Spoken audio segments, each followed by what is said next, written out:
کمیته ولایت‌های فوق‌العاده تاجیکستان با نشر 5 عکس از جای حادثه از یک صدمه مدهش در مرکز دوشنبه خبر داد. در این صدمه 2 جوان هلاک و 9 نفر زخمی شدند. جوانان هلاک شده هر دو همگی 18 سال داشتند.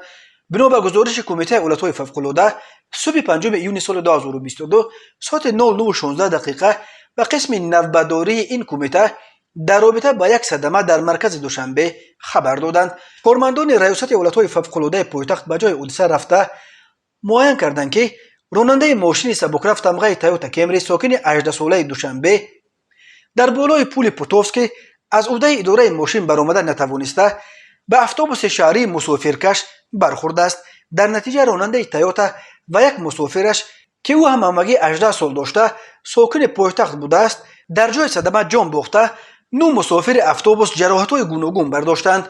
مجروحان را به مرکز ملی طبی شفابخش انتقال داده نجات بخشان با استفاده از تجهیزات مخصوص جسدهای 2 جوان هلاک شده را از ماشین تویوتا بیرون کشیده به مقامات حفظ حقوق سپاریدند. راههای تاجیکستان از لحاظ شماره صدمه‌ها پرخطر شمرده می‌شوند. بنا به آمار رسمی سال 2021 بر اثر 1102 صدمه نقلیاتی در راههای این کشور 395 نفر به هلاکت رسیده، 1218 نفر جراحت جسمانی برداشتند. سرعت بلند حرکت و رعایت نکردن قاعده‌های حرکت در راهها همچنین راهها و ماشین‌های فرسوده از علت‌های عمده صدمه‌ها از جمله صدمه‌های مرگ‌آور در راههای تاجیکستان نام برده می‌شود. ولی پرویز تیوی با نشر ویدیو از محله صدمه و ویدیوهای قبلی راننده کمری نوشت که این جوان سال تولدش 2004 دزدار با سرعت بلند راندن ماشین بوده.